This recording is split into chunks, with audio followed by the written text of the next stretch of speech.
Going ta sa Kulasihan Falls ug atong tan-awon unsa kalayo gikan dinhi.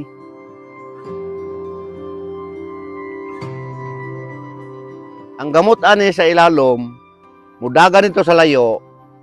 So dito dayon moturok ang rafflesia. O mga kastorya, naata karon sa giingon ni sir nga mao na gyud ni ang centennial nga kahoy gitawag og Iguim tree ug dinhi gyud magsalag ang mga igol.